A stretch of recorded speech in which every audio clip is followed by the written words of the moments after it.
Today we're making a jalapeno popper stuffed pork tenderloin, and it is from our cookbook, the best grilling cookbook ever written by two idiots. So we have our pork tenderloins here. We're gonna butterfly this. By the way, you can use lots of different ingredients. In fact, use our recipe as a starting point because there's so many other things you can stuff pork tenderloin with. You can go hog wild if you want. See what I did there? That's enough out of you. Okay. I'm gonna give Mark some plastic wrap, and then, sir, the meat hammer. We want to pound it out nice and thin so it's an even shape. That's very nice. Nice and thin. All right, so we're gonna actually add salt to this now because that is actually what is gonna dry brine the meat.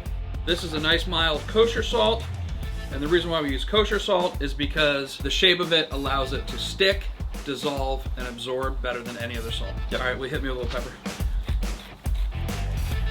All right, now we're gonna use our rub. We use ancho chili, we use smoked paprika, crushed red pepper, and garlic powder. All right, we're gonna put these in the fridge uncovered, and the salt is gonna draw out some moisture from the meat. That moisture is going to dissolve the salt, and then that saline solution is gonna get reabsorbed into the pork tenderloin, which is gonna make it extra juicy and tender. Now we're gonna make the stuffing that goes inside the jalapeno popper stuffed pork tenderloin, and we're gonna start with a yellow onion. All right, a nice yellow onion. What we're gonna do is cut off the ends a little bit, take off the outer skin. I'm just gonna cut these into discs. All right, now we're gonna need to do 4 jalapenos. We're gonna take off the tops. So what you wanna do is carefully go inside here, and you're just gonna kind of bring out some of the seeds that are in here. And you just cut these into discs now too. Now we're gonna saute and char our onions and jalapenos. You want to use a kind of a high-sided pan. You want to keep some of the oil in case it splashes in here. We're going to do it at a medium-high heat. We're going to add about 2 tablespoons of olive oil right into the pan. We're going to saute the onions for about 4 minutes or so. We're going to add a little bit of salt with our onion, and we want to get them kind of translucent. You'll start to see them soften up a bit. All right, these onions look awesome. I'm going to go ahead and add the jalapenos now. I'm going to turn up the fire just a little bit because I really do want to char the jalapenos and the onions now. We're going to just try and get a little color. All right, we removed the onions and the peppers that we charred in our skillet, and now we're just gonna fine chop these up.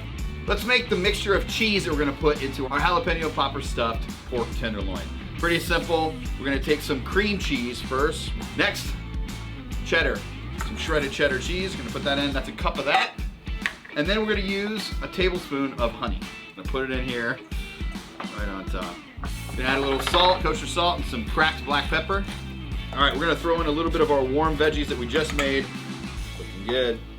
You'll notice there's 7 strips of bacon underneath the pork tenderloin. Very deliberate. We're gonna wrap this whole thing in bacon. We're gonna crush up about a half a cup of Fritos on top of this, and then we're gonna add our cream cheese mixture. All right, give it a shot, see how it goes. Wish me luck, everybody. Good luck. All right, now, what we're gonna do, put our bacon over top like this. All right, now, keep this super tight. Roll it over. All right, now we're gonna show you what the plastic wrap is for. Not only does it help keep the board clean, when we refrigerate these for a little bit, it really helps keep the shape. Yeah. Voila. All right, all you need to do is put those in the fridge for 30 minutes to 45 minutes. So when you unroll it, put it on the grill, everything stays together. We set it up for medium-high heat right off the back, so we wanna crisp the bacon. The second the bacon looks good to us, we're gonna actually turn the grill down to a much lower temperature and then finish the cook that way. So you want to be careful when you're slicing this. You want to make sure you do nice smooth motions with your knife. And you can see the cream cheese is melted inside with the cheddar. One of the things that we love about this dish is that it's ugly delicious.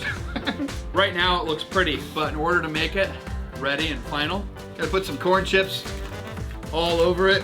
Maybe drizzle a little ranch crema on top. And then we like to finish with some pickled jalapenos.